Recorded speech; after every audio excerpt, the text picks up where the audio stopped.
It's the same with the discovery of all of the truths. We can discover all of the laws involved in all of the truths, and we won't want to discover, we won't want to use any of those laws in an unloving manner, anytime.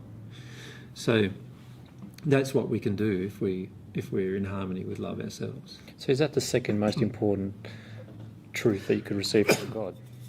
God's existence, God's love as one element, and God's laws and how to create within that. And that every law of God is based on love. And every law is based on love. So it's tied back again to love. So it's like I said, love is the foundation of every new discovery. Every new discovery, scientifically, medically, like physically, educationally, mathematically, and we could go on in every field of endeavour. Every new discussion, if we have love as the framework, the underlying basis, we can discover every new thing very, very rapidly. If love is love, because love is the framework of the universe. God, it's the key. It's the key. Key by which you discover everything. We can go through a process of experimenting, but we will still not discover everything about the particular thing we're experimenting about until we discover how love is involved in everything. So we can spend 2,000 years making this pen, right? And it's still not loving. So what's the potential of love, the boundaries of love? Can I answer why this is still not loving? Because it's got stuff in it that takes hundreds of years to decay, that damages the environment. So it's still not loving. So we've spent 2,000 years discovering something that has a loving use, but it's still not loving completely. So can we go back to your question? Yeah, I was just curious about the boundaries of love. You've experienced divine love over 2,000 years. Do you ever feel that there is a capacity where it's limitless, or there is a limit to the amount of love that you could receive? Is there any bounds to? No. The more love you receive from God, the more you realise that there is an infinite or seemingly infinite amount of love for God to give. And the only way that could be actually happening, if you think about it, is for God to be actually expanding as well. So the reality is that, one of the discoveries that I've personally made is that God herself isn't finite in her nature. She is actually also expanding, and therefore has the capacity to give us the ability to expand and yet never reach her nature. Gosh, that's amazing. Does that make sense? So one of the truths about God, and we can discuss truths about God at a different time, is that God is expanding. Just as God has given our soul the ability to expand, God herself is also expanding. So the more we expand, does that affect God, or is it the other way around? Or is it connected in any way? It's connected, but it's more the other way around. Yeah. The more God expands, it affects us. Exactly. The more we expand, it affects everyone around us. Right. So in the first century, I became at one with God after 13 years, basically, of trying in a manner that I would call as what would you say the word to be? So I spent 13 years like actively engaging it in a knowing manner to become at one with God. When I became at one with God, that was the time that I had the most effect on everyone around me. Before then, there's even nothing recorded about me in the Bible, actually, except when I was about 12 years of age. There's nothing else actually recorded about me. So there's this idea that people have that, maybe he just appeared or something, or there's other ideas that people have, he obviously grew up, but why is there no record of him growing up? Surely that would be an important thing to include in any book regarding somebody's life. But the reason why is because when I became at one with God, I was significantly different than what I was before. And also, before then, I would be sitting down mending fish nets with some of my friends, and they'd be having all of these philosophical discussions, and I'd put forward some of the ideas of what I'd already discovered. And of course, just like many now, they're going, no, that's not possible. No, that's not possible. No, he's not the Messiah anyway. So, we're waiting for the Messiah still, and, he's not the Messiah. So, and that's exactly what happened during that period of time. Everybody was watching me and saying, yeah, but he does this, and he does that, and he's a bit crazy in that direction, and that doesn't all make sense. And after I became at one with God, within a very short amount of time, anybody who met me was convinced of the condition.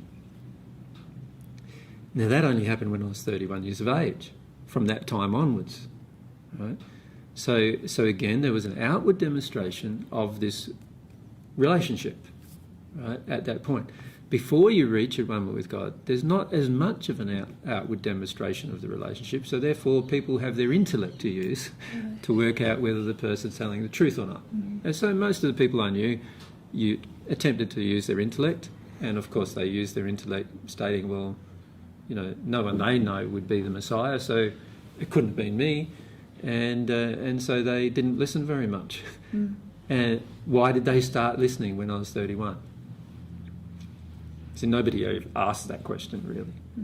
And the reason why they started listening was because now they had a physical demonstration of the truth that I was trying to tell them for the last 13 years. And they could feel it. And they could feel it, but also observe it and see the difference in the person completely. There's no injury in the person, and they can see that even. Often very challenged by it, but they could see it. And so now they have the ability to actually start questioning about things like God and God's nature and all of those kind of things. So I feel probably before we have a discussion next time or an interview about the physical things about the universe and how the universe operates physically, we'd be better off probably proceeding down the process of let's look at God, relationship with God, because that is the framework to understanding everything else. The soul, the human condition, why we've got pain, all of these other things, all of these other questions we could ask are all based upon having a solid answer on the first question. And the process that you went through to discover that. Because once you're at one with God, there's a physical demonstration of that relationship. Yes. But what was it that took you from where I was, where you were the normal to the human, if you like, to that at one condition. And what were all those feelings that occurred right throughout that process? And what I find a little sad is that because most of my first century process was done alone, of course there was no record ever written of what I was doing. I wasn't a fantastic scientist in the sense that I didn't keep a record of everything that I did. It would have been very hard to do so in the first century anyway, but because I never kept that record and nobody ever saw what I was doing, nobody ever discovered how I moved from the man to becoming at one with God, to becoming what I would call the divine human soul, like, you know, not God herself, or not. So I didn't ever view myself as God, and I still don't. But rather becoming a part of God by this relationship, by receiving divine love to the point where you're now at one with God's thinking and at one with God's feelings on all matters. And that process is what I'm trying to just point out to people now. And of course, there's a lot of detractors because most people, you know, even if they look at the first century record, there's no record of me ever doing those things. But there is a huge gap in time between 12 and 31 years of age, of which nothing is recorded.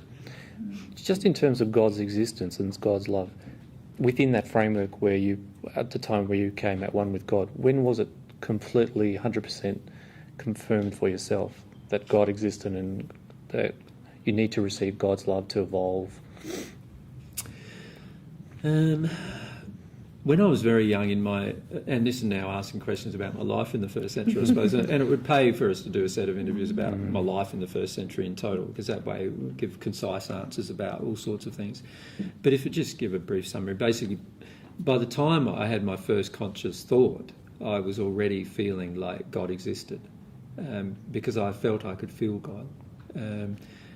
But I didn't have the feeling, I didn't know how to actively engage the process of becoming at one with God. I didn't even have the concept at that time that I could be at one with God.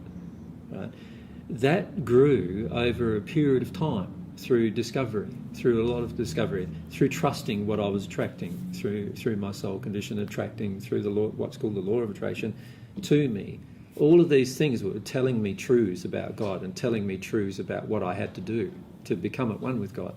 So in my reading of the prophets and my reading of a lot of first century, of the scripture that was available to me in the first century when I was growing up in Egypt, I discovered a lot of basic principles about morality and about things like that I had to incorporate into my life in order to become one with God. I discovered a lot of things about love when I was reading the books of the prophets, particularly the book of, I think it's Hosea. And, once I read that book, I started understanding a bit more how God views us, humans, her children. And in the process of doing that, I started to experiment with all of the things I was discovering and then found the connection with God growing. Then I understood the scientific process of connecting with God. And then I understood that scientific process of connecting with God was very, very similar to the scientific process that people around about me were using to do all sorts of things. But they weren't connecting with God. They weren't using the scientific process to discover God. And so that's when I started to, and at that stage I was around 18 years of age, once I realised that there was a process that I could go through in a scientific manner by measuring what was happening to my body and measuring what was happening in my life. By that stage I understood what was called the law of attraction and what it was bringing into my life to teach me things about my relationship with God and about love. Once I engaged that process actively, which I did when I was around 18 years of age, then I could start progressing quite rapidly and change quite rapidly. Not a religious concept, but a scientific process. It was a scientific process connecting with my Creator. I've never viewed my connection with my Creator in a religious manner. I've always viewed it as just a personal relationship with my Creator. I feel that what's happened is that many other people around about me sort of viewed it as more of a religious thing because I was talking about God all the time. And therefore they viewed it as a religious thing. And so then they felt that they had to create a heap of rules about it and so forth, many of which were wrong and distorted what I was doing. But it's still the same today. It's still exactly the same today. We can connect with God through a process that is scientific. You can measure the results of it if you sincerely do it. But it has to engage your heart. It has to engage your true emotions, not the ones you hope you have. So it has to engage your true personality, your true desires, not the ones you have for everybody else to see, Yeah. And once you understand some of these things, you can engage the process actively and actually go down the track of doing it in a really scientific, quite scientific manner. And in the process, you'll discover God, but also in the process, you'll discover yourself. Secondly, you'll discover your mate, your partner, which God, the other half of you, which God created for you. And then you'll also discover all the other truths about how the body works and how the spiritual body works. And, you understand all of these things that mankind has taken thousands of years to discover and still hasn't really discovered. You discover very, very rapidly and then can also utilise in a practical way. Based on your own desires, based on your own soul qualities. Yeah. So once I discovered that in the first century, my primary desire was to show others that primary point. So I wasn't very focused on demonstrating the scientific aspects of other things. I was only interested in demonstrating the scientific aspects of what a connection with God does for the human soul. And did it grow for you? Could you feel it growing over the years? Of course, yeah. Always. And I could feel my own soul expanding in its capacity to understand everything. I could feel everything that was happening around me. I got to the point once I was at one with God that I could feel everybody exactly what they were feeling, exactly what they were thinking. Did it happen just like that, or was it a process that... It's a process. What was that moment? Was there an absolute moment when you knew you were at one with God? Yeah, there is an absolute moment when you know you're at one with God. And you, from that moment, have a permanent connection with God, which you can feel. There's no unhappiness from that moment. There's no frustration from that moment. Everything is perfect in operation. And on top of that, there is no fear in you from that moment. No fear exists from that moment on. But on top of that, you get some additional abilities. The ability to read a person's mind, for example, is present immediately.